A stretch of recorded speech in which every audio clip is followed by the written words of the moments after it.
হরে কৃষ্ণ। আন্তর্জাতিক কৃষ্ণ ভাবনামৃত সংঘ তথা ইসকনের পক্ষ থেকে পুরুষোত্তম মাসের এই মধ্যাহ্নকালীন অধিবেশনে চৈতন্য চরিতামৃত শ্রবণ উৎসাহী ভক্তদের আন্তরিক অভিনন্দন এবং শুভেচ্ছা জ্ঞাপন করে আজকের আমাদের আলোচনার পর্ব শুরু করছি। চৈতন্য চরিতামৃতের আদিলীলার দ্বিতীয় পরিচ্ছেদে 30 নম্বর শ্লোক থেকে আজকে আমরা অধ্যয়নপূর্বক শ্রবণ করব। অমজ্ঞানতিমিরন্ধস্য জ্ঞানাঞ্জন শলাকয়া চক্ষুরুন্মিলিতং যেন তস্मै শ্রীগুরবে নমঃ। শ্রীচৈতন্যমনোভীষ্টং স্থাপিतं যেন ভূতলে স্বয়ং রূপ কদা মধ্যম দদাতি স্বপদান্তিকম। বন্দেহং শ্রীগুরু শ্রীযুতপদকমলম শ্রীগুরুং বৈষ্ণবাংশ্চ শ্রীরূপম সাগ্রজাতম সগণ রঘুনাথান্বিतं तं সজীবম স্বাদ্বৈতম স্বাবধূতম পরিজনসহিतं কৃষ্ণ চৈতন্যদেবম শ্রীরাধা কৃষ্ণপাদান সহগণ ললিতা শ্রীবিশাখানিতাংশ্চ। নমো ওং বিষ্ণুপাদায় কৃষ্ণপ্রেষ্ঠায় ভূতলে শ্রীমতে ভক্তিবেদান্ত স্বামিনীতি নামিনে। নমস্তে সারস্বতে দেবে গৌরবাণী প্রচারিণে নির্বিশেষ শূন্যবাদী পাশ্চাত্য দেশতারিণে। বাঞ্ছাকল্পতরুভ্যশ্চ কৃপা সিন্ধুভ্যেব চ পতিতানাং পাবনেভ্যো বৈষ্ণবেভ্যো নমো নমো। নমো মহাবদন্নায় কৃষ্ণ প্রেম প্রদায়তে কৃষ্ণায় কৃষ্ণ চৈতন্য নাম্নে গৌরতিশে নমো। হে কৃষ্ণ করুণা সিন্ধু দীনবন্ধু জগৎপতে গোপেশ গোপিকাকান্ত রাধাকান্ত নমস্তুতে। তপ্ত কাঞ্চন গৌরাঙ্গী রাধে বৃন্দাবনেশ্বরী বৃষভানুসুতে দেবী প্রণমামি হরিপ্রিয়ে। জয় শ্রীকৃষ্ণ চৈতন্য প্রভু নিত্যানন্দ শ্রী অদ্বৈত গদাধর শ্রীবাসাদি গৌরভক্তবৃন্দ। হরে কৃষ্ণ কৃষ্ণ কৃষ্ণ হরে হরে হরে রাম রাম রাম হরে হরে। ওম নমো ভগবতে বাসুদেবায় ওম নমো ভগবতে বাসুদেবায় ওম নমো ভগবতে বাসুদেবায়। মুখং করোতি বাচালং পঙ্গু লঙ্ঘয়তে গিরিং যৎকৃপাতমহং বন্দে পরমানন্দমাধবম শ্রীগুরুদিনতারিণম শ্রীচৈতন্যশ্বরম। হরে কৃষ্ণ। তো গতদিনের আলোচনায় আমরা শ্রবণ করেছি শ্রীচৈতন্য মহাপ্রভুর সম্বন্ধে বিভিন্ন শাস্ত্র থেকে মহাপ্রভু যে স্বয়ং ভগবান শ্রীকৃষ্ণ সেই বিষয়ে প্রমাণ। এছাড়াও আমরা ভগবান শ্রীকৃষ্ণ সম্বন্ধে আরও শ্রবণ করেছি যে কীভাবে যেমন দেবতারা সূর্যদেবকে চাক্ষুষ দর্শন করতে পারেন, তেমন যারা ভক্তিযোগী তারাই পরমেশ্বর ভগবানকে পূর্ণরূপে দর্শন করার সৌভাগ্য লাভ করেন। জ্ঞানমার্গ এবং উপাসনা মার্গের স্থিতি অনুযায়ী, পার্থক্য অনুযায়ী ভগবান সেই উপাসকদের কাছে নিজেকে প্রকাশিত করেন। তো গতকাল আমরা আলোচনা পর্ব শেষ করেছিলাম যে নারায়ণ আর কৃষ্ণের মধ্যে পার্থক্য কী। ভীষ্মদেব তিনি প্রার্থনা করেছেন যে সমস্ত জীবের হৃদয়ে যে পরমাত্মারূপে ভগবান রয়েছেন সেই পরমাত্মাই সাক্ষাৎ কৃষ্ণ। তো সেই পর্যালোচনায় 30 নম্বর শ্লোকে এসে আজকে আমরা উপস্থিত হয়েছি। এই শ্লোকে বলা হচ্ছে, ব্রহ্মা এই শ্লোকটি বলছেন, নারায়ণস্তম নহি সর্বদেহিনা আত্মদেহিনাম আত্মস্ব অধিশ অখিল লোক সাক্ষী নারায়ণ অঙ্গ নরভূজলায়না তচ্চাপি সত্যম নতবৈব মায়া। হে অধীশ্বর, তুমি অখিল লোক সাক্ষী, তুমি হচ্ছে সকলের প্রিয় আত্মা, তাই তুমি কি আমার পিতা নারায়ণ নও? নর জাত জল হচ্ছে নার, তাতে যার অয়ন বা আশ্রয়স্থল তিনিই নারায়ণ।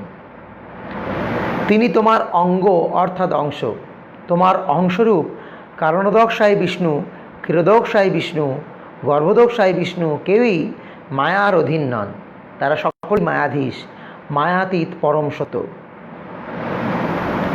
এইভাবে ভগবান শ্রীকৃষ্ণকে ব্রহ্মা স্তবস্তুতি করতে লাগলেন। যদিও ব্রহ্মার উৎপত্তি ভগবান বিষ্ণুর গর্ভোদকশায়ী বিষ্ণুর নাভিকমল থেকে, কিন্তু তিনি শ্রীকৃষ্ণকে দর্শন করে বলছেন যে হে অখিল লোক সাক্ষী, তুমি হচ্ছে সকলের প্রিয় আত্মা, তাই তুমি কি আমার পিতা নারায়ণ নও? অর্থাৎ তুমিই তো নারায়ণ, তুমি মূল নারায়ণ। তো ব্রহ্মা তিনি কি করেছিলেন না, তিনি একবার ভগবান শ্রীকৃষ্ণের কাছে অপরাধ করেছিলেন। 31 নম্বর শ্লোক থেকে আমরা শ্রবণ করি। শিশুবৎস হরিব্রহ্মা করি অপরাধ, অপরাধ ক্ষমাইতে মাগেন প্রসাদ। শ্রীকৃষ্ণের খেলার সাথী ও গোবৎসদের হরণ করে শ্রীকৃষ্ণের চরণে ব্রহ্মা অপরাধ করেছিলেন, তাই অপরাধ খণ্ডন করার জন্য তিনি ভগবানের কাছে কৃপা ভিক্ষা করেন। এই কাহিনী অনেকেরই জানা আছে। এই পুরুষোত্তম মাসে এই ব্রহ্ম বিমোহন লীলার পর ব্রহ্মার যে স্তব ভগবানের প্রতি, সেটাই আমাদের আলোচনার বিষয়বস্তু। যাই হোক, পর্যায়ক্রমে আমরা সেইখানে এসে উপস্থিত হয়েছি ব্রহ্মা স্তব নামক এই আলোচনা পর্বে। এক সময় ভগবান শ্রীকৃষ্ণকে এই জগতে আনয়ন করার জন্য ব্রহ্মাই সমস্ত দেবতাদেরকে সাথে নিয়ে তিনি ক্ষীর সমুদ্রে উপস্থিত হয়েছিলেন এবং কৃষ্ণকে এই জগতে আসার জন্য অনুরোধ করেছিলেন। ব্রহ্মার কথা শ্রবণ করে ভগবান তিনি আশ্বাস দিয়েছিলেন ব্রহ্মাকে এবং দেবতাদেরকে যে আপনারা যদুকুলে গিয়ে আবির্ভূত হন, অচিরেই আমি আপনাদের ইচ্ছা পূরণ করার জন্য, পৃথিবীর ভার হরণ করার জন্য এই জগতে আবির্ভূত হব। তো বৃন্দাবনে ভগবান যখন বাল্যলীলা করছেন, তিনি গোচারণ করছেন, গোপ সখাদের সাথে খেলাধুলা, উচ্ছিষ্ট ভোজন ইত্যাদি করছেন, তখন ব্রহ্মা তিনিও হতভম্ব হয়ে গিয়েছিলেন। তিনি বিশ্বব্রহ্মাণ্ডের মালিক, তিনি গোচারণ করবে কেন? তিনি তার ভক্তদের উচ্ছিষ্ট খাবে কেন? এটা তিনি গ্রহণ করতে পারছিলেন না, বুঝতে পারছিলেন না। তো ব্রহ্মা এই গোলকপতি কৃষ্ণকে পরীক্ষা করার জন্য তিনি বৃন্দাবনে আসেন। আর বৃন্দাবনের ভগবান শ্রীকৃষ্ণের অলক্ষ্যে তিনি তার সেই গোপ সখা আর বাছুরদেরকে হরণ করে নিয়ে যান। তো ব্রহ্মার বাহন হচ্ছে হংস। সেই হংসের ওপর সেই সমস্ত বালক আর বাছুরদেরকে হরণ করে তিনি একটি পর্বতের গুফায় তাদেরকে বন্দি করে দেন, এবং সেটি ব্রহ্মলোকে। তারপর ভগবান যখন তার গোপসখা এবং বাছুরদেরকে পেলেন না পেয়ে তিনি ধ্যানস্থ হয়ে দেখলেন যে এটি ব্রহ্মার কাজ, ব্রহ্মাই কাজটি করেছে। তখন তিনি ব্রহ্মার প্রতি অসন্তুষ্ট হয়েছিলেন। তো ভগবানকে ইন্দ্র যা চিনতে পেরে বৃন্দাবনবাসীদের ওপর অত্যাচার করেছিল। গোবর্ধন পূজার সময় প্রবল বাড়ি বর্ষণ করেছিল। ইন্দ্র অপরাধ করেছে, ব্রহ্মা অপরাধ করেছে, কিন্তু ভগবান ব্রহ্মার অপরাধটাকে বেশি বলে গ্রহণ করেছেন। তার কারণ কি? ইন্দ্র যে অপরাধ করেছিল সেই অপরাধে ভগবান কৃষ্ণ গোবর্ধন ধারণ করেছিলেন। আর গোবর্ধন ধারণের পর যত ব্রজবাসী, গাভী, গোবৎস, পশু পাখি সবাই সেই গোবর্ধন পর্বতের তলায় অবস্থান করছিল। একটা কমিউনিটি হলের মতো হয়ে গিয়েছিল। আর যখন সেই সমস্ত ব্রজবাসীরা তাদের সমস্ত সম্পদ নিয়ে ওই গোবর্ধনের তলায় অবস্থান করছিলেন 7 দিন, তখন কৃষ্ণ খুব খুশি হয়েছিল। কেন না, সমস্ত ভক্তদেরকে ভগবান একসাথে পেয়েছিলেন। আর ব্রহ্মবিমোহন লীলায় কি হয়েছিল না, ব্রহ্মা ভগবানের ভক্তদেরকে ভগবান থেকে বিচ্ছিন্ন করে দিয়েছিল। তো কখনও ভগবান থেকে ভগবানের ভক্তকে বিচ্ছিন্ন করতে নেই, উচিত ভগবানকে ভগবানের ভক্তের সাথে মিলিত করে দেওয়া। তো ইন্দ্র অপরাধ করেছে, ব্রহ্মা অপরাধ করেছে, কিন্তু ব্রহ্মার অপরাধটা একটু ঘোরিত অপরাধ ছিল ভগবানের ভক্তকে ভগবান থেকে বিচ্ছিন্ন করে। পরবর্তীতে ব্রহ্মাকে উচিত শাস্তি দেওয়ার জন্য ভগবান যখন তার শরীর থেকে অতগুলি গোপশাখা অতগুলি বাছুর নির্মাণ করলেন এবং সবাইকে নিয়ে 1 বছর ধরে বৃন্দাবনে ভ্রমণ করতে লাগলেন, বিহার করতে লাগলেন, ব্রহ্মা তখন চিন্তা করলেন যে আমি যে এই সমস্ত গোপ বালক এবং বাছুরগুলোকে চুরি করেছি, এখন কৃষ্ণ কি করছে একবার দেখি। তিনি আর একদিন আসলেন কৃষ্ণের গোচারণ লীলায় দর্শন করতে। কৃষ্ণ কী করছে দেখলেন যে অতগুলো বাছুর অতগুলো গোপশাখা একইভাবে রয়েছে। তখন ব্রহ্মা চোখ বন্ধ করে দেখতে লাগলেন যেটা কি হলো। তখন ব্রহ্মা দেখছেন যে কৃষ্ণ হচ্ছেন পরম পুরুষোত্তম ভগবান, আর এই সমস্ত গোপ বালকরা বাছুররা সবাই বিষ্ণু, সবারই 4টে করে হাত রয়েছে। এসব দেখে ব্রহ্মা হতচকিত হয়ে গেলেন, বুঝতে পারলেন আমি মহা অপরাধ করেছি। ব্রহ্মা তখন ভগবানের কাছে প্রার্থনা করতে গেলেন। খুব সুন্দর লীলা। ব্রহ্মা যখন যেখানে চিন্ময় জগতে দ্বারকাপুরী আছে, সেখানে ভগবানের সভার নাম সুধর্মা। সেই সভায় ব্রহ্মা প্রবেশ করেছেন। ব্রহ্মা প্রবেশ করার পর দাড়ি আটকেছে, গেটপাল মানে দারোয়ান আটকে দিয়েছে। আটকে দেওয়ার পর ব্রহ্মা বলছেন ভগবান শ্রীকৃষ্ণকে গিয়ে বলুন যে আমি ব্রহ্মা এসেছি দেখা করতে। তো দ্বারপাল গিয়ে কৃষ্ণকে বললেন, হে দ্বারকাধীশ, ব্রহ্মা এসছে আপনার সাথে দেখা করতে। তখন কৃষ্ণ বললেন তাকে জিজ্ঞেস করো সে কোন ব্রহ্মা। এই কোন ব্রহ্মা বলতে ব্রহ্মা যখন এই কথা শুনলো দ্বারপালের কাছ থেকে যে কৃষ্ণ জিজ্ঞেস করে পাঠিয়েছেন আপনি কোন ব্রহ্মা, তখন ব্রহ্মা অবাক হয়ে গেল। কোন ব্রহ্মা মানে? ব্রহ্মা তো একটাই, আমি, আর কে ব্রহ্মা আছে? তখন উনি বিচার করে বললেন যে আপনি গিয়ে বলুন যে চতুর্মুখ ব্রহ্মা এসছে। তো কৃষ্ণের কাছে গিয়ে বলা হলো চতুর্মুখ ব্রহ্মা এসছে। তো কৃষ্ণ বললেন ঠিক আছে, তাকে আসতে বলো। তো কৃষ্ণ কথা শুনে দ্বারপাল যখন ব্রহ্মাকে এসে বললেন চতুর্মুখ ব্রহ্মা এসছে, কৃষ্ণ বলেছেন আপনাকে যেতে, তখন সেই চতুর্মুখ ব্রহ্মা, আমাদের এই ব্রহ্মাণ্ডের যিনি ব্রহ্মা, সেই ব্রহ্মা তখন সভায় প্রবেশ করতে লাগলেন। আর যখন প্রবেশ করলেন তখন দেখলেন সেখানে 10মুখী ব্রহ্মা, শতমুখী ব্রহ্মা, হাজারমুখী ব্রহ্মা, লক্ষমুখী ব্রহ্মা, কোটিমুখী ব্রহ্মা, অর্বুদমুখী ব্রহ্মা, তারা সব রয়েছে। আর তারা যখন কৃষ্ণকে মাথা নত করে প্রণাম করছে, তাদের মাথার মুকুটগুলো ঠং ঠং আওয়াজে একটা পরিবেশ তৈরি হয়েছে, ঠিক মনে হচ্ছে না কেউ ঘণ্টা বাজাচ্ছে, শত শত ঘণ্টা বাজছে এরকম মনে হচ্ছে। ব্রহ্মা দেখে হতচকিত হয়ে গিয়েছিলেন যে আমি তো মনে করেছিলাম আমি একমাত্র ব্রহ্মা, এ তো দেখছি অনেক ব্রহ্মা রয়েছে, অনন্ত কোটি ব্রহ্মাণ্ড, অনন্ত কোটি ব্রহ্মাণ্ডে অনন্ত কোটি ব্রহ্মাও রয়েছে। এবং তাদের স্থিতি অনুযায়ী তাদের বহু মস্তক, বহু অন্য অন্য রকম রূপ রয়েছে তাদের। এই সব দেখে যখন ব্রহ্মা স্তম্ভিত হয়ে গেলেন, তখন ব্রহ্মা ভগবানের কাছে আবার প্রার্থনা করলেন। সেই যে প্রার্থনা করতে এসেছিলেন সেটা কিন্তু এই ভৌম বৃন্দাবনে। ভৌম বৃন্দাবনে তিনি প্রার্থনা করতে আসলেন। আর প্রার্থনা করার সময় তিনি ব্রহ্মসংহিতা উপস্থাপন করলেন, ব্রহ্মসংহিতার দ্বারা পাঠ করলেন। মানে তিনি যে স্তব করেছিলেন ভগবানের উদ্দেশ্যে, সেই স্তবটিকেই বলা হয় ব্রহ্মসংহিতা। তো সেইভাবে ভগবানকে প্রার্থনা করতে গিয়ে তিনি এই কথাটি বললেন যে অখিল লোকসাক্ষী, তুমি হচ্ছে সকলের প্রিয় আত্মা, তাই তুমি কি আমার পিতা নারায়ণ নও? তুমি তো আদি নারায়ণ। আমরা মনে করি নারায়ণ মানে চতুর্ভুজ ব্যক্তিটির নামই নারায়ণ। না, কৃষ্ণেরই এক নাম নারায়ণ, কৃষ্ণেরই এক নাম বিষ্ণু। ভগবানের অনন্ত নাম রয়েছে, তার মধ্যে একটি নাম হচ্ছে নারায়ণ, আর একটি নাম হচ্ছে বিষ্ণু, ইত্যাদি ইত্যাদি। এই যে নারায়ণ, নারায়ণ শব্দে দুটি অর্থ। নারায়ণ মানে নর থেকে অবস্থিত নীরে যিনি আশ্রয় নিয়েছেন বা যিনি অবস্থান করেন তাকে বলা হয় নারায়ণ। আবার নর শব্দের অর্থ হচ্ছে জীব, সমস্ত জীব যাকে আশ্রয় করে আছে তিনিও নারায়ণ।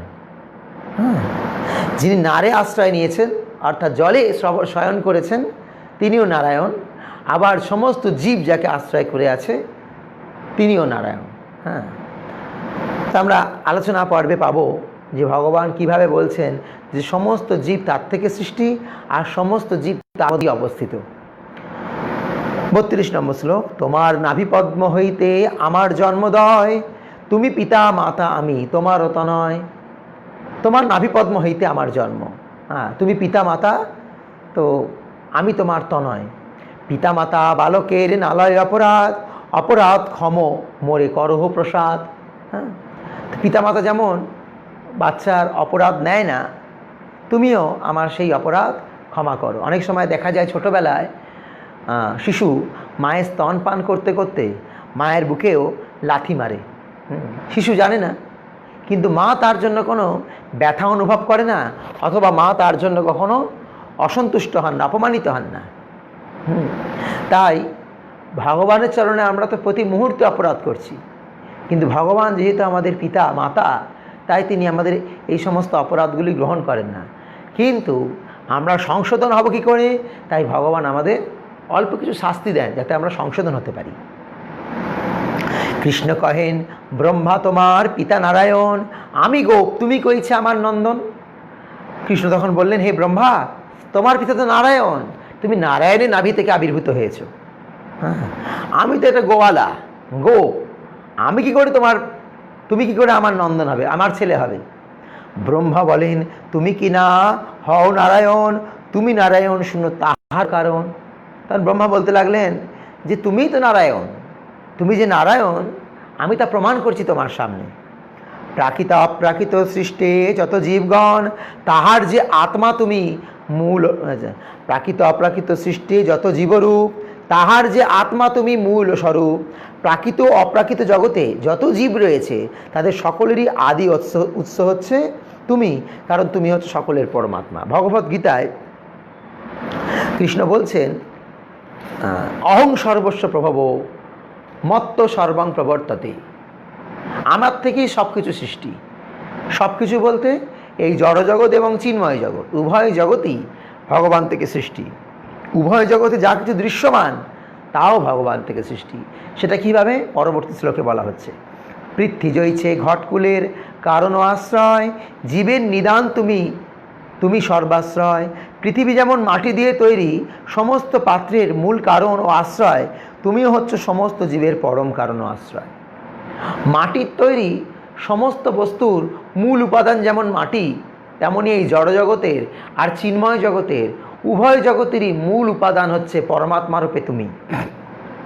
ভগবান কৃষ্ণ গীতায় 7ম অধ্যায় 10 নম্বর শ্লোকে বলছেন যে আমি হচ্ছি সমস্ত জীবের বীজ প্রদানকারী পিতা, অহং বীজ প্রদ পিতা।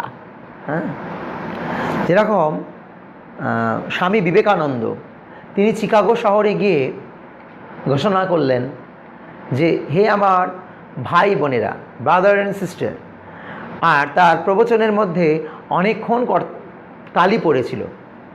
তো আমার একটা প্রশ্ন, যে বিবেকানন্দ যখন চিকাগো শহরে গিয়ে বক্তৃতা দেওয়ার সময় বললেন হে আমার ভাই বোনেরা, সেখানে যারা যারা উপস্থিত ছিল সবাই কি বিবেকানন্দর ভাই বোনের এজের ছিল? কেউ কি তাহলে বিবেকানন্দর থেকে বয়স্ক ছিল না? না কেউ বিবেকানন্দর থেকে ছোট ছিল না?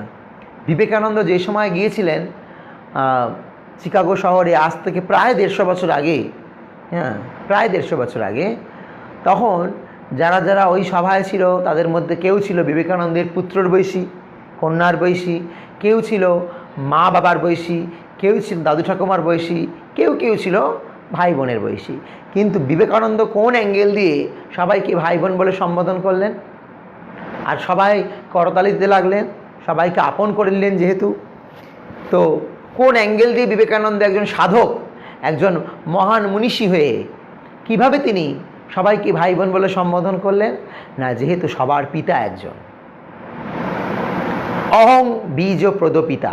কৃষ্ণ হচ্ছেন সকলের বীজ প্রদানকারী পিতা, সকলের যত জীবসত্তা আছে সকলের পিতা। চৈতন্য চরিতামৃতে বলা হয়েছে জগতের পিতা কৃষ্ণ, যে না মানে বাপ, পিতৃদ্রোহী পাতকীর জন্মে জন্মে তাপ। সমগ্র জগতের পিতা হচ্ছেন কৃষ্ণ। যদি সমগ্র জগতের স্রষ্টা ব্রহ্মাকে ধরা হয়, আর ব্রহ্মাও যদি কৃষ্ণের থেকে সৃষ্টি হয়, তার মানে তো আলটিমেট আমরা দেখতে পাচ্ছি যে আমরা কৃষ্ণের থেকেই সৃষ্ট। হ্যাঁ, আলটিমেট, কৃষ্ণের আগে কেউ নেই। তিনি হচ্ছেন অসমর্থ, তিনি হচ্ছে পরতত্ত্ব, তার উপরে আর কিছু নেই। অনাদি গোবিন্দ, তার আগে তার আদি কিছু নেই। তো সেখান থেকে সমস্ত জীবের বীজ সৃষ্টি হয়েছে। হ্যাঁ, এখানে সেটাই বলা হয়েছে, যেমন মাটির তৈরি সমস্ত বস্তুর মূল উপাদান মাটি, তেমন এই জড়জগৎ এবং চিন্ময় জগতের মূল উপাদান হচ্ছেন পরমেশ্বর ভগবান কৃষ্ণ। নার শব্দে কহে সর্ব জীবেরও নিচয়, অয়ন শব্দেতে কহে তাহারও আশ্রয়।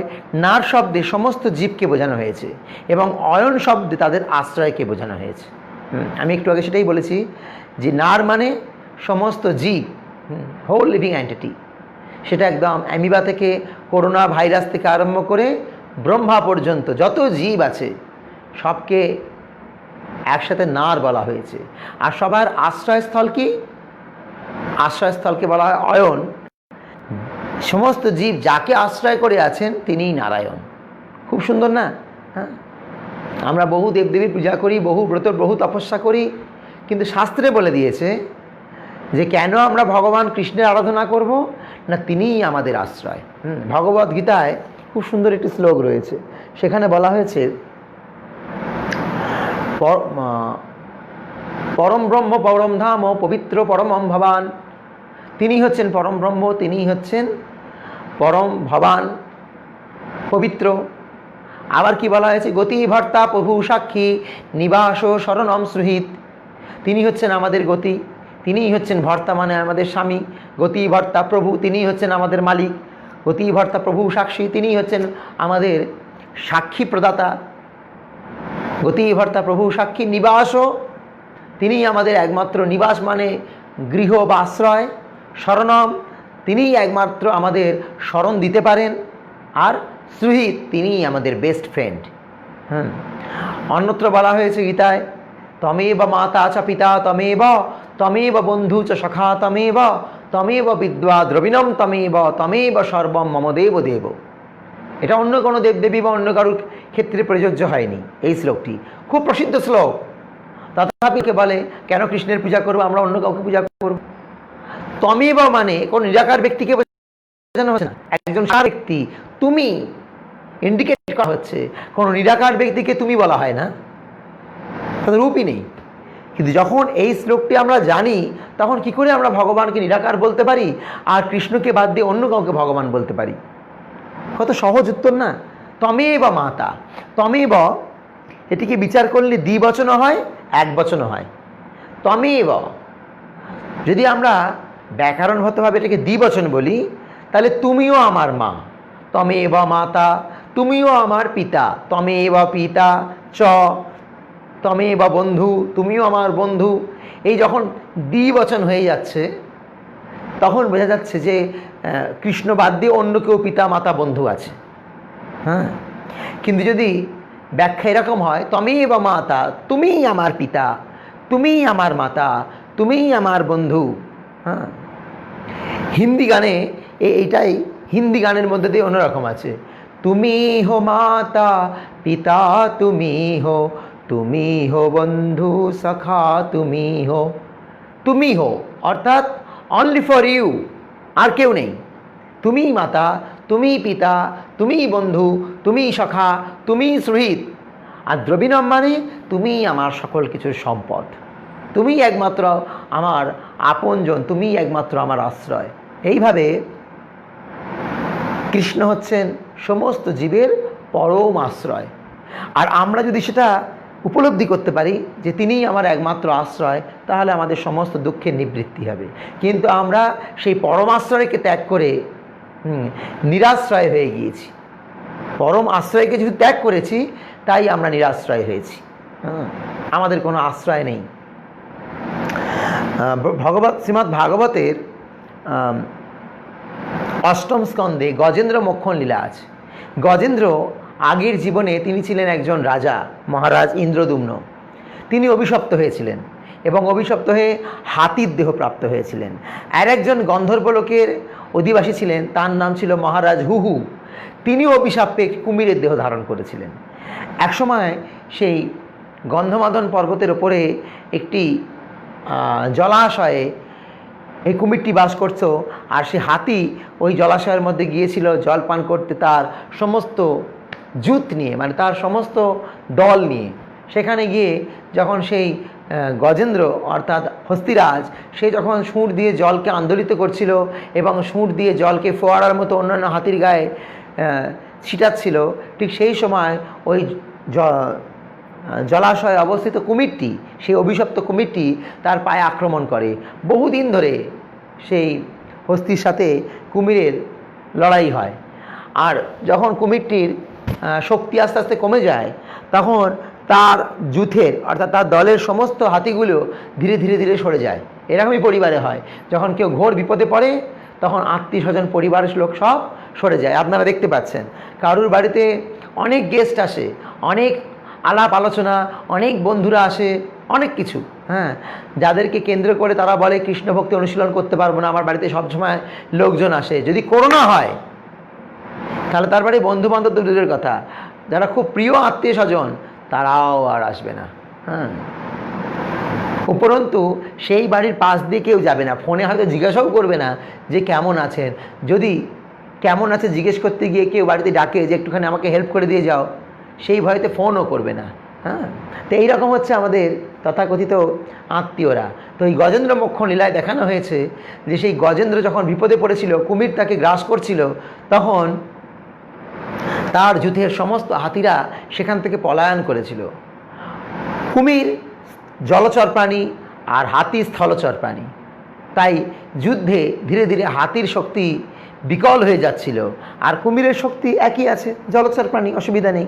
হ্যাঁ, এইভাবে এখানেও একটা শিক্ষা দেওয়া হয়েছে, যদি আমরা চিন্ময় জগতে থেকে এসছি, কিন্তু এখন এই মায়ার জগতে পড়ে যদি আমরা মনে করি মায়ার সাথে লড়াই করতে আমি পারবো, কখনোই সম্ভব নয়। কেন এই মায়ার জগতে মায়ার সাথে লড়াই করা সম্ভব নয়। তাই সেই গজেন্দ্র কী করলেন, তিনি আগের জীবনে ভগবানের ভক্ত ছিলেন, ইন্দ্রদম্ন রাজা রূপে। তিনি অনেক স্তুতি করতে লাগলেন, কিন্তু কোনো স্তুতিতেই সরাসরি ভগবানকে তিনি ডাকলেন না, স্তুতি করতে লাগলেন, বিভিন্ন স্তুতি করছেন। তো কৈলাসে দেবাদিদেব মহাদেব আর পার্বতী রয়েছেন। পার্বতী দেবাদিদেব মহাদেবকে বললেন যে প্রভু, আপনার এক ভক্ত বিপদে পড়ে আপনাকে স্মরণ করছে, আপনি যান।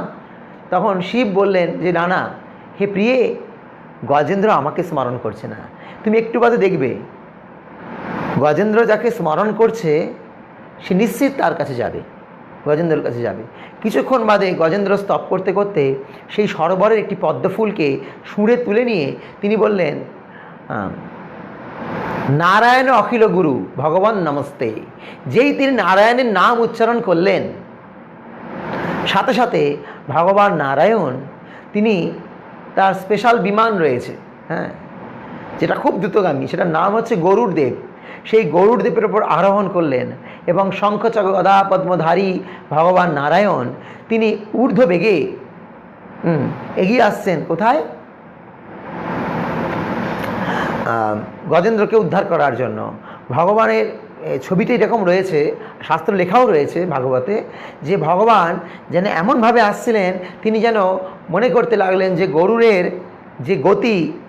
গতি মনের থেকেও বেশি দ্রুতগামী গরুড়দেব। কিন্তু সেই গরুড়ের গতিকেও ভগবান বিষ্ণুর কাছে কম বলে মনে হলো, যে আমার ভক্ত এত বড় বিপদে পড়েছে আর সেই বিপদ থেকে আমি অনেক ধীরে যাচ্ছি, তাই ভগবান একটুখানি ঝুঁকে রইলেন যাতে আমি লাফাতে পারি, আমি যেন গরুড়ের পিঠ থেকে লাফিয়ে যেতে পারি সেই গজেন্দ্রকে উদ্ধার করার জন্য।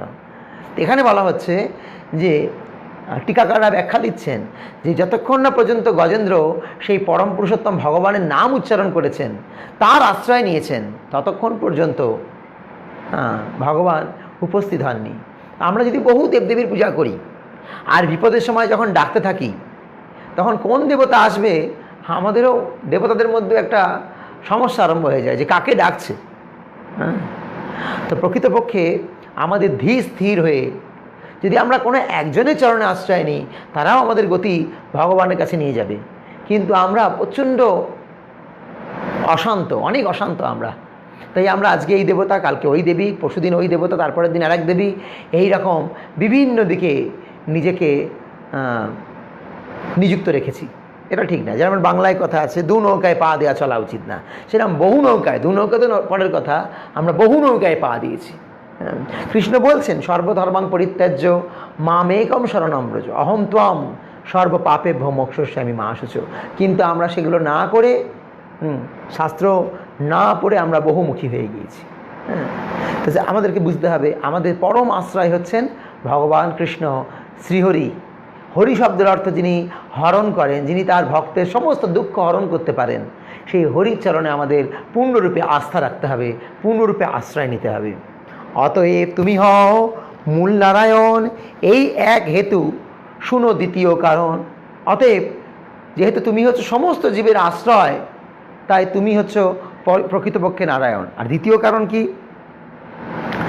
জীবের ঈশ্বর পুরুষ আদি অবতার, তাহা সভা হইতে তোমার ঐশ্বর্য অপার। এই জগতে পুরুষ অবতারেরা হচ্ছেন জীবের ঈশ্বর, কিন্তু তোমার ঐশ্বর্য শক্তি তাদের থেকে অধিক। পুরুষ অবতার কারা? না কারণোদকশায়ী বিষ্ণু, গর্ভোদকশায়ী বিষ্ণু আর ক্ষীরোদকশায়ী বিষ্ণু। কিন্তু সেই সমস্ত বিষ্ণুর থেকে তোমার শক্তি অনেক বেশি। আমি গতকাল বলেছিলাম যে বলা হয়েছে রামাদি মূর্তিষু কলা নিয়মেন তিষ্ঠন। এই রাম আদি ভগবানের যে সমস্ত অবতাররা আছেন তারা হচ্ছে সকলেই ভগবানের কলা, কিন্তু কৃষ্ণ হচ্ছেন কৃষ্ণ স্বয়ং সমভবৎ পরমোপুমানজ গোবিন্দমাদি পুরুষম তমহং ভজামি। কৃষ্ণ হচ্ছেন পরমেশ্বর ভগবান, পরম পুরুষ। আপনারা জানেন যে জীবের মধ্যে শতকরা 50 ভাগ গুণ রয়েছে, 50 ভাগ, 50টি গুণ রয়েছে। ব্রহ্মার মধ্যে সেই 50টি গুণ রয়েছে, আমাদের মধ্যে 50টি না, 25টা খুব আপ ডাউন অবস্থায় রয়েছে, সবার মধ্যে 25টাও থাকে না। শিবের মধ্যে, ব্রহ্মার থেকে শিব শ্রেষ্ঠ, শিবের মধ্যে 55টি গুণ রয়েছে। নারায়ণের মধ্যে কটি রয়েছে? শিবের থেকে নারায়ণ শ্রেষ্ঠ, নারায়ণের মধ্যে 60টি গুণ রয়েছে। আর কৃষ্ণের মধ্যে কটি রয়েছে? 64। হ্যাঁ, 64 কলায় তিনি পরিপূর্ণ। ব্রহ্মার মধ্যে 50টা, শিবের মধ্যে 55টা, নারায়ণের মধ্যে 60টা, কৃষ্ণের মধ্যে 64টা। আর আমাদের মধ্যে কম বেশি 25টা পর্যন্ত আমরা উঠতে পারি। বৈষ্ণবের 26টি গুণ আছে। যিনি বৈষ্ণব তার মধ্যে 26টি গুণ। সাধারণ মানুষের মধ্যে এই 25টা গুণ লাভ করা বা 25টা গুণ অর্জন করা খুব টাফ। তো এইভাবে বলা হচ্ছে যে নারায়ণের থেকেও বা পুরুষ অবতারের থেকেও ভগবান কৃষ্ণের গুণ বৈভব অনেক বেশি। নারেন অয়ন যাতে করহ পালন, অতএব হও তুমি মূল নারায়ণ। যেহেতু তুমি সমস্ত জীবের আশ্রয়, এই পুরুষ অবতারদের পালন করো, তাই তুমি হচ্ছ মূল নারায়ণ। এই পুরুষ অবতাররাও তোমার থেকেই সৃষ্ট, তুমি তাদেরকেও পালন করো। এখন তৃতীয় কারণ বলছেন, ভগবান কৃষ্ণ যে নারায়ণের থেকেও শ্রেষ্ঠ বা তিনিই যে প্রকৃত নারায়ণ, সেই কথা এখানে বলা হচ্ছে। অনেক সময় আমরা এরকম বলি যে কৃষ্ণ কী করে ভগবান হবে? নারায়ণ ভগবান। কৃষ্ণের জন্ম হয়েছে, নারায়ণের তো জন্ম হয়নি, কৃষ্ণের জন্ম হয়েছে, তাই তিনি ভগবান নন। অনেক সময় বলি আমরা। বা কৃষ্ণ এমন কিছু লীলাবিলাস করেছেন, তিনি গোপীদের বস্ত্রহরণ করেছেন, ননি চুরি করেছেন, রাসলীলা করেছেন, কৃষ্ণ ভগবান নয়। তো কুন্তী দেবী তার শিক্ষায় একটি শ্লোকে বলছেন, মায়া যবনিকাচ্ছন্নম অজ্ঞান অদক্ষজম অব্যয়ম ন লক্ষসে মূরদৃশা নট নাট্য ধর যথা। আমি অবাক হয়ে যাচ্ছি। কিসে?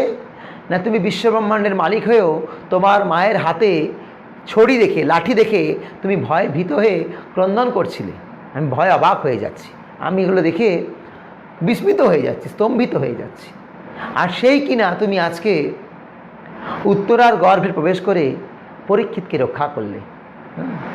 আমি এগুলো চিন্তা করে বিচার করে স্তম্ভিত হয়ে যাচ্ছি। কুন্তী দেবী বলছেন, মায়া যবনিকাচ্ছন্নম অজ্ঞান অদক্ষজম অব্যয়ম ন লক্ষসে মূরদিশা নট নাট্য ধর যথা। তুমি এক অভিনেতার সাথে সজ্জিত হয়ে এই জগতে যখন অভিনয় করো, সাধারণ মানুষ কেন, বড় বড় মুনি ঋষিরাও তোমাকে চিনতে পারে না, সাধারণ মানুষের দূরের কথা। এখন তৃতীয় কারণ বলা হচ্ছে। তৃতীয় কারণ শুনো, শ্রী ভগবান অনন্ত ব্রহ্মাণ্ড বহু বৈকুণ্ঠাদিধাম। হে প্রভু, হে পরমেশ্বর ভগবান, দয়া করে আমার তৃতীয় কারণটি শ্রবণ করো। অনন্ত ব্রহ্মাণ্ড ও বৈকুণ্ঠাদি ধাম রয়েছে, ইথে যত জীব তার ত্রৈকালিক কর্ম, তাহা দেখো সাক্ষী তুমি, জানো সব মর্ম। এই জড়জগৎ ও চিৎজগতের সমস্ত জীবের অতীত, বর্তমান ও ভবিষ্যতের সমস্ত কার্যকলাপ তুমি প্রত্যক্ষ করো। যেহেতু তুমি হচ্ছ সমস্ত কার্যকলাপের সাক্ষী, তাই তুমি সব কিছুর মর্ম জানো। ভগবদ্গীতার 13 অধ্যায়ের নাম হচ্ছে প্রকৃতি পুরুষ বিবেক যোগ। এখানে বলা হচ্ছে যে ক্ষেত্র আর ক্ষেত্রজ্ঞের কথা বলা হয়েছে। ক্ষেত্র আর ক্ষেত্রজ্ঞ। ক্ষেত্র মানে জমি, আর ক্ষেত্রজ্ঞ মানে সে জমির সম্বন্ধে যিনি জানেন। তো দুজন ক্ষেত্রজ্ঞ রয়েছে, একজন হচ্ছেন সাময়িক ক্ষেত্রজ্ঞ, আরেকজন হচ্ছেন পার্মানেন্ট ক্ষেত্রজ্ঞ। সাময়িক ক্ষেত্রজ্ঞকে, যিনি বর্তমানে তার জমিটি কিনেছেন, সে তার নিজের জমিটুকুই জানে। কিন্তু যিনি সরকারি দপ্তরে বসে রয়েছেন, যিনি জমি সংক্রান্ত ল্যান্ড ডিপার্টমেন্টের যিনি অধিকর্তা, তিনি কিন্তু সবার জমি জানেন, কার কত মৌজা, কত দাগ, কত খতিয়ান, তিনি সব জানেন। শুধু কিন্তু আপনি কেবল আপনার জমি সম্বন্ধে অবগত। ঠিক তেমনি আমাদের এই দেহের দুটি মালিক রয়েছে, একটি হচ্ছে আমি আত্মা, আরেকটি হচ্ছে পরমাত্মা। আত্মা শুধু আমার এই দেহের সম্বন্ধে অবগত, কিন্তু পরমাত্মা পরমেশ্বর ভগবান তিনি সবার সম্বন্ধে অবগত। সবার সম্বন্ধে অবগত। দ্রৌপদী যখন জানতে পারলেন যে তার 5 জন স্বামী, তিনি তখন কুন্তিকে অভিশাপ দেওয়ার জন্য চেষ্টা করছেন, আর যুধিষ্ঠিরকে অভিশাপ দিতে গেলেন। তখন কৃষ্ণ আবির্ভূত হয়ে বললেন যে, হে দ্রৌপদী, হে পাঞ্চালী, অভিশাপ দেওয়ার কিছু নেই তো, এই জন্য তুমি দায়ী। তুমি পূর্বজীবনে মেধা ঋষির কন্যা ছিলে, আর সেই অবস্থায় তুমি শিবের আরাধনা করে তুমি 5 বার গুণবান স্বামী চেয়েছিলে। তো কোনো শিব তখন তোমাকে বলেছিল যে একজন ব্যক্তির মধ্যে সমস্ত গুণ থাকতে পারে না, তাই তোমার 5টা স্বামী হবে, তার জন্য তুমি দায়ী। দেখুন, কৃষ্ণ কিন্তু তার পূর্বজীবনের কথা জানে। অর্জুন কৃষ্ণকে বলছেন যে, হে কৃষ্ণ, তুমি আমার সখা, তোমার আমার জন্ম তো কয়েকদিন আগে হয়েছে, তুমি বলছো যে সূর্যদেবকে তুমি এই গীতার জ্ঞান দিয়েছো, এটা কী করে সম্ভব? ও কৃষ্ণ কি বললেন? বহু নেমে ব্যতীতানি জন্মানি তব চার্জুন, তোমার আমার জন্ম বহুবার এইরাম ব্যতীত হয়েছে, তুমি ভুলে গিয়েছো কিন্তু আমি ভুলি নাই। তিনি যেহেতু সমস্ত কিছুর জ্ঞাতা, ভগবান তাকেই বলা হয় যার মধ্যে সর ঐশ্বর্য বিদ্যমান। তো সর ঐশ্বর্য কী? না সমগ্র ঐশ্বর্য, সমগ্র বীর্য, সমগ্র শ্রী, সমগ্র যশ, সমস্ত জ্ঞান এবং সমগ্র বৈরাগ্য, সমগ্র জ্ঞান। তিনি ভূত ভবিষ্যৎ বর্তমান সম্বন্ধে সবই জানেন। কি আগে হয়েছে, বর্তমানে কি হচ্ছে, আর ভবিষ্যতে কি হবে, সবই জানেন। শুধু তিনি জানেন না, তার যারা প্রকাশ, ব্যাসদেব, তারাও জানেন। নারদমুনি তিনিও জানেন। নারদমুনি একসময় ভক্তিদেবীর কাছে প্রতিজ্ঞা করেছিলেন যে আমি কলিযুগে জনার হৃদয়ে এই ভক্তিকে স্থাপন করব, আর হচ্ছে তাই তো। কলিযুগে যত কলিযুগের প্রভাব বাড়ছে, মানুষ কিন্তু ধীরে ধীরে ভগবদ্মুখীও হচ্ছে। আপনারা দেখুন, এই করোনা আক্রান্ত যখন শুরু হয়েছিল মার্চ মাসে, তখন আমরা ভয় পেয়ে গিয়েছিলাম যে কিভাবে আমাদের কতদিন এইভাবে লকডাউনে কাটাতে হবে। কিন্তু ইসকনের প্রচারের টেকনিকে সারা দিন আপনি মোবাইল অন করুন, ফেসবুক, হোয়াটসঅ্যাপ, জুম, বিভিন্ন কিছুর মাধ্যমে এত সুন্দর হরিকথা পরিবেশিত হচ্ছে, মানুষ সেটাকে এত সুন্দরভাবে গ্রহণ করছে, অনেকেই ভক্ত হয়ে যাচ্ছে। লকডাউন তাদের কাছে কি হয়ে গিয়েছে? আনন্দ উৎসব হয়ে গিয়েছে। লকডাউনটা তাদের কাছে কোনো অভিশাপ নয়, আশীর্বাদে রূপান্তরিত হয়েছে। তো ধীরে ধীরে যত কলিযুগের সমস্যা বাড়বে, তত ভক্তির প্রভাবও বাড়বে। মানুষ বুঝতে শিখবে পার্টি, পলিটিক্স, সংসার, খাওয়া দাওয়া, আমোদ প্রমোদ সব বেকার। কারণ আমি প্রথমেই বললাম, আশ্রয়হীন ব্যক্তিকে যতই আপনি খাবার দাবার, আমোদ প্রমোদ দিন, যার মাথার ওপর ছাদ নেই সে কোনোদিনই আনন্দ পায় না। ঠিক তেমনি যার মাথার ওপরে কৃষ্ণের আশ্রয় নেই, সৎ গুরুর আশ্রয় নেই, তাকে আপনি যতই এই জগতের শুভ ভালো জিনিস দেন না কেন তিনি আনন্দে থাকতে পারে না। যেমন যে স্ত্রীর স্বামী নেই সে যতই গয়না পড়ুক না কেন সে নিজেকে অনাথিনীই ভাবে। একটি বালকের, একটি ছেলের যতই খাবার দাবার রাস্তার ফুটপাতের লোকেরা দিক, কিন্তু সে যদি বাড়ি থেকে হারিয়ে গিয়ে থাকে, বাবা মাকে খুঁজে না পায়, তখন তার হাতে বেলুন থাকুক, খেলনা থাকুক আর গরম গরম জিলাপি থাকুক, সে কিন্তু ওগুলোর দিকে মন দেয় না, সে সবসময় তার পিতামাতাকেই খোঁজে। ঠিক তেমনি আমরা ভগবানকে ভুলে গিয়ে যতই এই জগতে আনন্দ আস্বাদন করার চেষ্টা করি না কেন প্রকৃতপক্ষে আমরা আনন্দ পাবো না। তাই গোবিন্দ দাস পদকর্তা তিনি একটি গানে লিখছেন, ভজ হুরে মন শ্রীনন্দে নন্দন অভয় চরণ অরবিন্দরে দুর্লভ মানব জনম সৎসঙ্গে তরহ এ ভব সিন্ধুরে। যতক্ষণ না আমরা সেই অভয় চরণে নিজেকে সমর্পণ করছি ততক্ষণ সুখের কথা ভুলে যান। সুখের কথা ভুলে যেতে হবে, শান্তির কথা ভুলে যেতে হবে, আনন্দ তো দূরের কথা। এইভাবে ব্রহ্মা বলছেন যে তুমি হচ্ছ সমস্ত কিছুর আদি উৎস, তুমি সবাইকেই জানো, সব কিছু জানো, তোমার দর্শনে সর্ব জগতে স্থিতি, তুমি না দেখিলে কারোর নাহি স্থিতি গতি, সমস্ত কার্যকলাপ প্রত্যক্ষ করার মাধ্যমে তুমি তাদের পরিচালনা করো বলেই সমস্ত জগতে স্থিতি হয়। তোমার এই রকম পরিচালনা ব্যতীত কোনো কিছুই স্থিতিশীল বা গতিশীল হতে পারে না, অথবা কোনো কিছুর অস্তিত্ব থাকতে পারে না। আমি গতকাল বলেছি 7 অধ্যায় 7 নম্বর শ্লোক গীতার, মত্ত পরতরং নান্নাথ কিঞ্চিৎ ধনঞ্জয় ময়ী সর্বমিদম প্রথম সূত্রে মণি গণাইব। ভগবান সব কিছুর মধ্যে ওতপ্রোতভাবে জড়িত রয়েছে বলেই সব কিছু সিস্টেমে চলছে, সব কিছু একটা সিস্টেমে চলছে। তা না হলে এই যে আমরা মাঝে মাঝেই শুনি, এই কয়েকদিন আগে একটা শুনছিলাম না যে পৃথিবীর উপরে একটা ধূমকেতু ধেয়ে আসছে, উল্কাপিণ্ড ধেয়ে আসছে, পৃথিবী সর্বনাশ হয়ে যাবে। কয়েকদিন আগে আমরা শুনছিলাম সম্ভবত 29শে এপ্রিল এইটা আসার পর কথা ছিল, পৃথিবীর বুকে আছড়ে পড়বে 29শে এপ্রিল না 29শে মে, আমার ঠিক মনে পড়ছে না। কিছু হয়েছে কি? কিছুই হয়নি। এই সমস্ত বিজ্ঞানীরা অনেক ভুয়ো তথ্য আমাদেরকে প্রদান করে, আমরা ভয়ে একদম জড়সড় হয়ে যাই। কিছুই না, ভগবানের পরিচালনায় পৃথিবী তার নিজের কক্ষপথে ঠিক চলছে। কবে কি হবে, কবে ধ্বংস হবে, কবে সৃষ্টি হয়েছে, কিভাবে চলবে, সব কিছু শাস্ত্রে লেখা আছে। এই এখন ফেসবুকে দিচ্ছে কয়েকদিন বাদে আসছে গতি, দুর্গাপুজোয় নাকি গতিরূপী এক নিম্নচাপ আমাদের উপর আক্রমণ করতে পারে। এগুলো সব অনুমান, কিন্তু শাস্ত্রে কোনো অনুমান দেওয়া নেই, যা হবার তা আগে থেকে লেখাই আছে যে এগুলো হবে। এই যেমন আমরা ভাইরাস আক্রান্ত হয়ে এক মহামারীর পথে চলেছি, এ তো অনেক দিন আগেই লেখা আছে যে দেশের রাজনৈতিক লেভেল থেকে যখন সাধারণ মানুষ সবাই পাশবিক হয়ে যাবে, অধর্ম করবে, তখন মহামারী, অতিবৃষ্টি এগুলো হবে। হচ্ছে তাই, এগুলো তো আগেই লেখা আছে, নতুন কিছু নয়।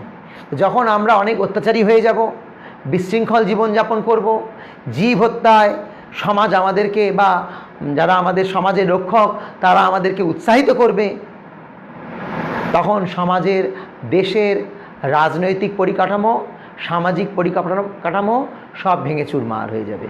আমরা যতই বিভিন্ন প্ল্যান করি না কেন যে আমরা এইভাবে আমাদের টেকনোলজির মাধ্যমে আমরা দেশকে সুরক্ষিত রাখব, সম্ভব নয়।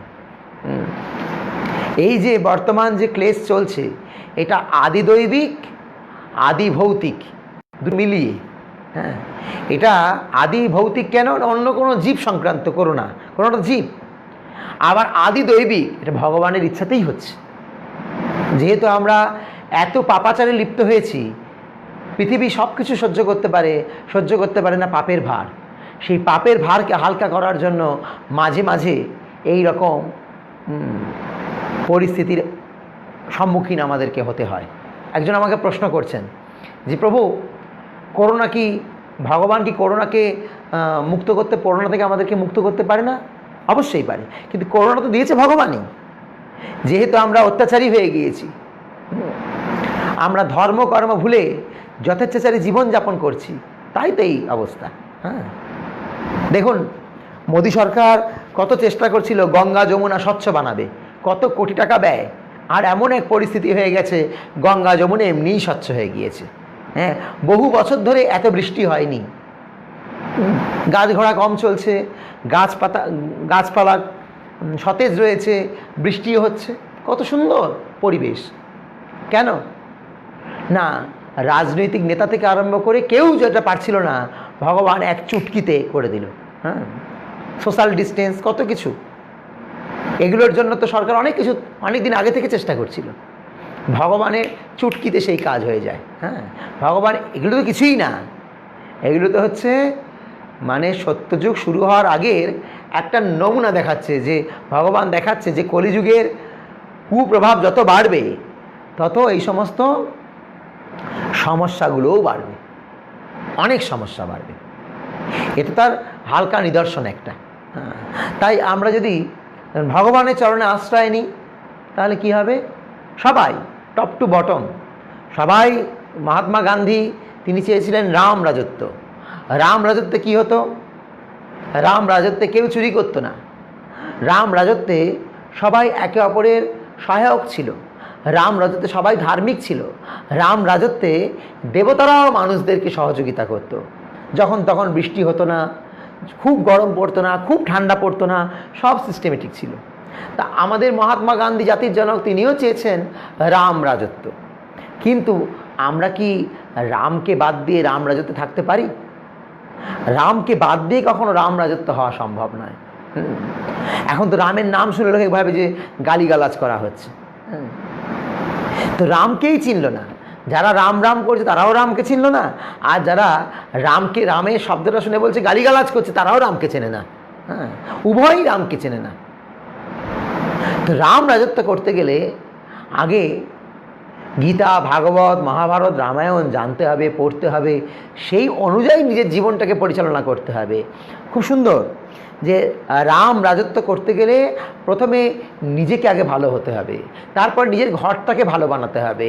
আপনার ঘরটা যখন ভালো হবে, আপনার প্রতিবেশীরা আপনাকে দেখে অনুপ্রাণিত হয়ে তারা ভালো হবে। যখন প্রতিবেশী ভালো হবে, তখন একটা পাড়া পরিবর্তন হবে, পাড়া পরিবর্তন হলে তখন একটা ওয়ার্ড পরিবর্তন হবে, ওয়ার্ড পরিবর্তন হলে একটা ওয়ার্ডকে দেখে আর সবকটা ওয়ার্ড তখন তার থেকে শিখবে। এই করতে করতে একটা রাজ্য পরিবর্তন, তখন দেশ পরিবর্তন, এইভাবে একটা আমূল পরিবর্তন সমগ্র সমাজব্যাপী হবে। কিন্তু নিজে পরিবর্তন না হয়ে আমি রাম রাজত্ব চাইছি, ভালো চাইছি, কখনোই সম্ভব নয়। যদি আপনি শ্রীমদ্ ভগবদ্গীতা, ভাগবত পড়েন তো নিজে শুদ্ধিকরণ হবে না। শ্রীল প্রভুপাদ সারা বিশ্বে, একটা বৃদ্ধ লোক কীভাবে সারা বিশ্বের মধ্যে এই হরে কৃষ্ণ মুভমেন্টকে এগিয়ে নিয়ে গেলেন, প্রভুপাদ নিজের জীবনে সেটা প্রয়োগ করেছিলেন, পালন করেছিলেন। তাই সারা বিশ্বের মধ্যে আজকে তিনি এই কলিযুগের মধ্যেও এই হরে কৃষ্ণ আন্দোলন এইভাবে প্রচার প্রসার হচ্ছে। হ্যাঁ, যে কলিযুগের মানুষ মাছ, মাংস, মদ, অবৈধ সঙ্গ, জুয়াতে মত্ত থাকার কথা, সেই কলিযুগে শ্রীল প্রভুপাদ এক নবজাগরণ ঘটাচ্ছেন। কি করে? পিউরিটি অফ দ্য ফোর্স, শুদ্ধতাই বল। যদি নিজে শুদ্ধ হই তাহলে তো অপরকে শুদ্ধ করা যাবে। এইভাবে ভগবান বলছেন যে তোমাকে ছাড়া, ব্রহ্মা বলছেন যে তোমাকে ছাড়া কোনো কিছুর অস্তিত্বই থাকতে পারে না, তা স্থিতিশীল হোক আর গতিশীল হোক। আমাদের জীবনে ভগবান ছাড়া কোনো অস্তিত্বই নেই, কিন্তু আমরা যদি সেই ভগবত ভক্তি অনুশীলন করি তাহলে আমাদের জীবনে উন্নতি হবে। আর যদি আমরা ভগবত ভক্তি, কৃষ্ণ ভক্তি অনুশীলন বাদ দিয়ে দিই, গীতা, ভাগবত পড়া, ভগবানের নাম জপ করা ইত্যাদি ত্যাগ করে দিই, তাহলে কি হবে? আমি অস্তিত্বহীন হয়ে পড়ব ধীরে ধীরে। সমুদ্রের সাথে নদী, নদীর সাথে পুকুর, কুয়ো ইত্যাদি ইত্যাদি যদি ভেতরে ভেতরে কানেকশান না থাকে তাহলে কুয়োর জল যেমন শুকিয়ে যায় গরমকালে, ঠিক তেমনই আমরা যদি ভগবানের সাথে কানেক্টেড না হই, আমারও সমস্ত কিছু ধীরে ধীরে নিস্তেজ হয়ে পড়বে। একটা উনুনে কয়লা রয়েছে, জ্বলন্ত কয়লা, দেখবেন উনুনে কয়লা ফাটে। আগেকার দিনে উনুনে লোকে রান্না করতো, কয়লা ফেটে ছিটকে পড়ে গেছে, কয়লাটা উনুন থেকে ছিটকে বাইরে পড়ে গেল। ওই কয়লাটাও লাল আছে, এটাও লাল আছে। উনুনের মধ্যে যে কয়লাগুলো ওটাও লাল, কিন্তু যেটা উনুনের মধ্যে আছে সেই কয়লা দিয়ে রান্না হয়ে যাবে, আর যেটা ছিটকে পড়লো খানিকভাবে বাদে নিস্তেজ হয়ে পড়বে। ঠিক তেমনি আমরা যখন ভগবানকে ত্যাগ করে, ভগবানের অস্তিত্বকে অস্বীকার করে আমরা যখন জীবনযাপন করার চেষ্টা করব, আসরিক বৃত্তি গ্রহণ করব, আমাদেরও এই পরিণতিই হবে। আমরা ধীরে ধীরে নিস্তেজ হয়ে পড়ব, আমাদের আর কোনো গুরুত্ব থাকবে না। 46 নম্বর শ্লোক, নারেন অয়ন যাতে কর দর্শন, তাহাতেও হও তুমি মূল নারায়ণ। তুমি সমস্ত জীবের কার্যকলাপ দর্শন করো, সেই কারণে তুমি হচ্ছ মূল নারায়ণ। কী রূপে দর্শন করে? না, প্রতিটা জীবের পরমাত্মা রূপে। কৃষ্ণ কহেন ব্রহ্মা তোমার না বুঝি বচন, জীব হৃদে জলে বইসে সেই নারায়ণ। কৃষ্ণ বলছেন যে ব্রহ্মা তোমার আমি কথা বুঝতে পারছি না। জীবের হৃদয়ে যে পরমাত্মা রয়েছেন সে তো ক্ষীরোদকশায়ী বিষ্ণু। ব্রহ্মা কহে জলে জীবে যেই নারায়ণ, সেই সব তোমার অংশ এ সত্য বচন। ব্রহ্মা বললেন যে হে কৃষ্ণ, কারণ সমুদ্রের জলে আর জীবের হৃদয়ে যে সমস্ত নারায়ণ বিরাজ করছেন তারা হচ্ছেন তোমার অংশ প্রকাশ। ব্রহ্মা বলছেন, আর আমরা কি মনে করছি? আমি জানি নারায়ণ হচ্ছেন মূল কৃষ্ণ, ওই দেবতারা হচ্ছে আমরা ভাবি নারায়ণ হচ্ছেন ভগবান আর কৃষ্ণ হচ্ছে তার অবতার। আমরা ভাবি না না, নারায়ণ কেউ না, কৃষ্ণ কেউ না, দেবদেবীরা হচ্ছে ভগবান। যেখানে ব্রহ্মা বলছে সেখানে আমরা আমাদের যুক্তিতর্ক দিয়ে নিজেকে প্রতিষ্ঠা করার বা আমার মন গড়া কিছু প্রতিষ্ঠা করার চেষ্টা করি।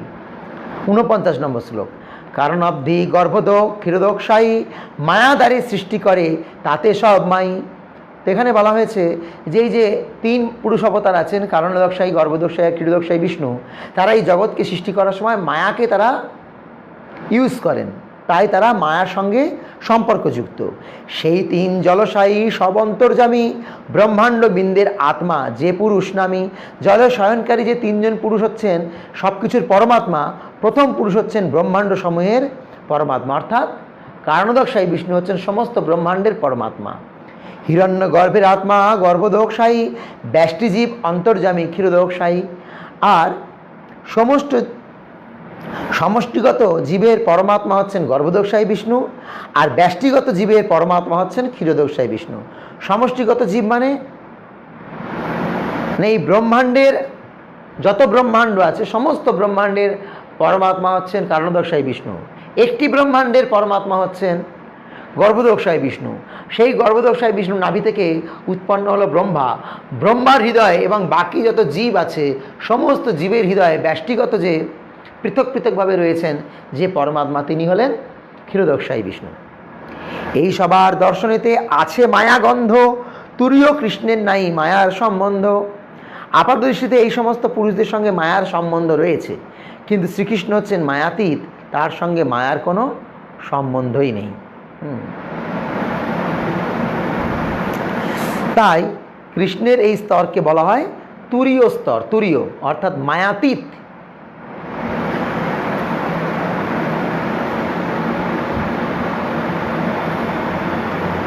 ঠিক 53 নম্বর শ্লোক, শ্লোকে উদ্ধৃত করে বলা হয়েছে, এটা হচ্ছে শ্রীমদ্ ভাগবতের 11 স্কন্দের 55 অধ্যায়ের শ্লোক। বিরাট হিরণ্য গর্ভস্য কারণ চেতুপাধয় ঈশস্য জ্যোতির্ভীনম তুরীয়ং তৎপ্রচক্ষতে। এই জড়জগতে ভগবান বিরাট, হিরণ্যগর্ভ ও কারণ এই 3 মায়া সম্বন্ধে উপাধিযুক্ত, কিন্তু এই 3টি উপাধির অতীত চতুর্থ স্তরে ভগবানের যে চরম স্থিতি তাকেই বলা হয় তুরীয় স্তর। তাৎপর্যে প্রভুপাদ দিচ্ছেন, বিরাট রূপে ভগবানের প্রকাশ, সব কিছুর আত্মারূপে তার প্রকাশ এবং প্রকৃতির কারণ রূপে তার প্রকাশ, এই সমস্তই পুরুষ অবতারের উপাধি, যারা জড় সৃষ্টিকে পরিচালনা করেন। ভগবানের চিন্ময় স্তর সব রকমের উপাধির অতীত, তাই সেই স্তরকে বলা হয় চতুর্থ স্তর বা মায়াতীত স্তর। এটি শ্রীমদ্ ভাগবতের 11 স্কন্দের 55 অধ্যায় 16 শ্লোকে শ্রীধর স্বামী কৃত টিকার উদ্ধৃতি। 54 নম্বর শ্লোক, যদ্যপি 3 মায়া লইয়া ব্যবহার, তথাপি তৎস্পর্শ নাহি সবে মায়াপার। পরে আবার বললেন ব্রহ্মা, যদিও এই 3 জন পুরুষ অবতার মায়ার সঙ্গে সম্পর্কযুক্ত, তবুও মায়া তাদের স্পর্শ করতে পারে না, তারা সকলেই মায়ার অতীত। তারা মায়াকে নিয়ে কাজ করছে, কিন্তু মায়া তাদেরকে স্পর্শ করতে পারে না। যেমন পদ্মপাতার ওপরে, পদ্মপাতা যদিও জলেই আছে, এমন নয় যে মাটিতে হয়েছে, টবে হয়েছে, পদ্মপাতা জলে আছে, কিন্তু পদ্ম পাতার মধ্যে জল থাকতে পারে না, গড়িয়ে পড়ে যায়। ঠিক তেমনই যদিও এরা মায়ার সঙ্গে টাচে আছে, তথাপি এরা মায়ার দ্বারা কখনো প্রভাবিত নয়।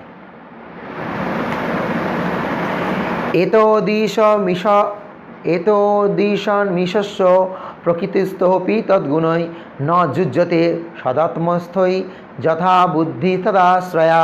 যারা প্রকৃতিতে অবস্থিত হওয়া সত্ত্বেও প্রকৃতির গুণের বশীভূত না হওয়াই হচ্ছে ভগবানের ঐশ্বর্য।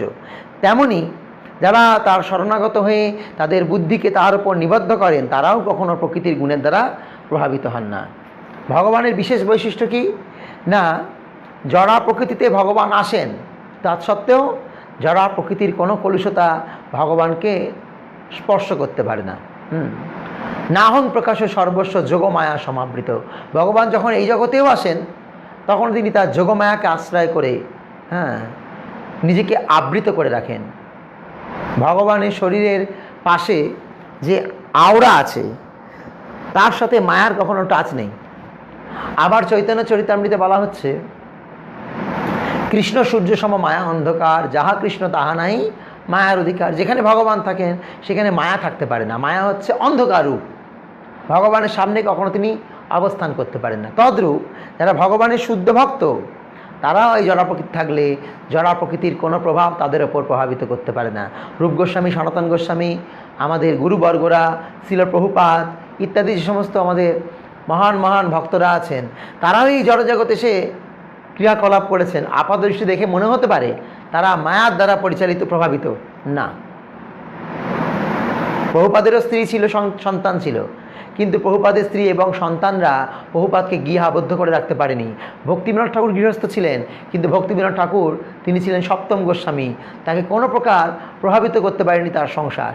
ভগবদ্গীতা 7ম অধ্যায় 14 নম্বর শ্লোকে বলা হয়েছে, দৈব হেষা গুণময়ী মম মায়া দূরত্বয়া মামে বজে প্রপদ্যন্তে মায়া মেতম তরন্তিতে। অর্থাৎ ভগবানের এই ত্রিগুণময়ী মায়া দূরতিক্রম, তাকে অতিক্রম করা কখনোই সম্ভব নয়। কিন্তু যে ভগবানের প্রপত্তি স্বীকার করেছে, তার কাছে তাকে এই মায়া কখনো কিছুই করতে পারে না। এইভাবে আজকের শ্লোকে আমরা এটাই শিখলাম যে কৃষ্ণই হচ্ছেন মূল নারায়ণ। বাকি সমস্ত পুরুষ অবতার বা বাকি এই ক্ষীরোদকশায়ী বিষ্ণু থেকে বাকি আবার সমস্ত মৎস্য, কুর্ম, বরাহ, নৃসিংহ এই সমস্ত অবতাররা আসে। এই সমস্ত অবতাররা হচ্ছেন মূল কৃষ্ণের বৈভব প্রকাশ। বিভিন্ন রূপ ধারণ করে বিভিন্ন সময় এই পৃথিবীর ভার হরণ করার জন্য, ধর্মকে স্থাপন করার জন্য যখন যেমন প্রয়োজন তখন ভগবান তেমন রূপে আসেন। কিন্তু কৃষ্ণ কখন আসেন? আমি আগে বলেছিলাম যে ব্রহ্মার একদিনে 71টি দিব্য চতুর্যুগ,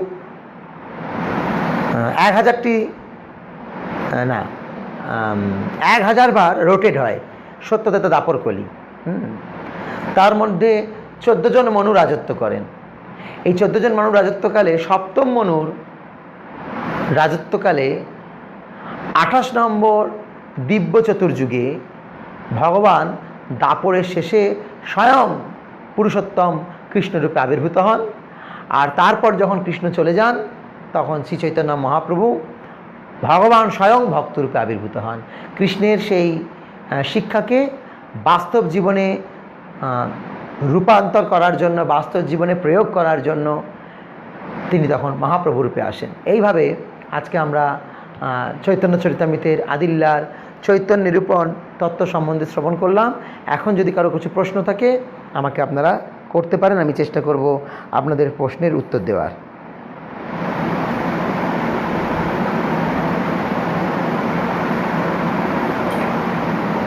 প্রশিক্ষণ রাখুন।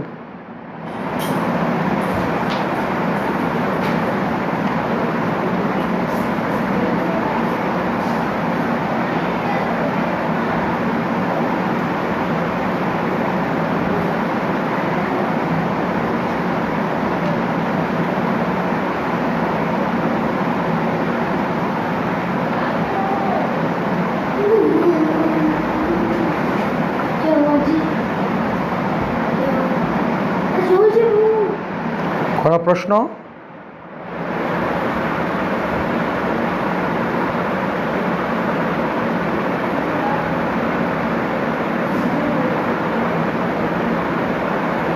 অঙ্কিতা প্রসাদ, কালকের একটি প্রশ্ন।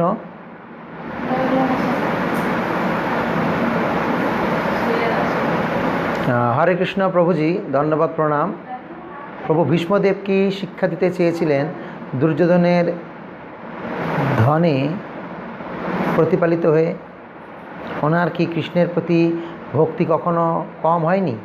কৃপা করে একবার বলবেন। হ্যাঁ, না প্রশ্ন আছে? ওকে।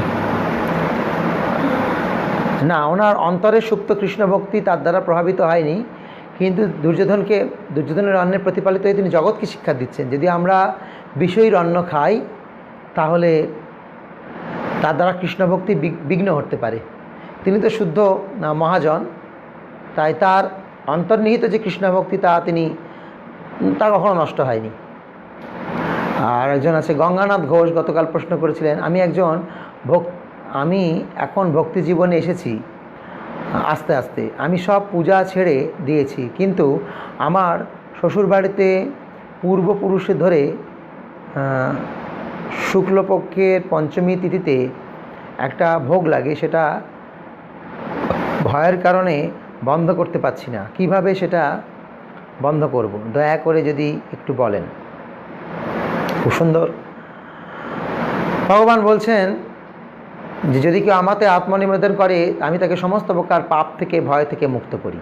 হ্যাঁ, তাই যদি কেউ কৃষ্ণ ভক্তি করে তার কোনো কিছুতে ভয় পাওয়ার কারণ নেই। ভক্ত মানে নির্ভীক, ছেড়ে দিয়ে দেখুন, কৃষ্ণ রক্ষা করবে।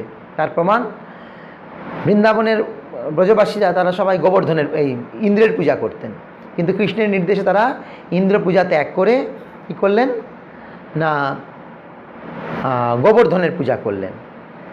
তো ইন্দ্রদেব অসন্তুষ্ট হয়ে বৃষ্টি দিলেন, একদম ভাসিয়ে নিয়ে চলে যাবে, কিন্তু কৃষ্ণ তাদের রক্ষা করেছিলেন।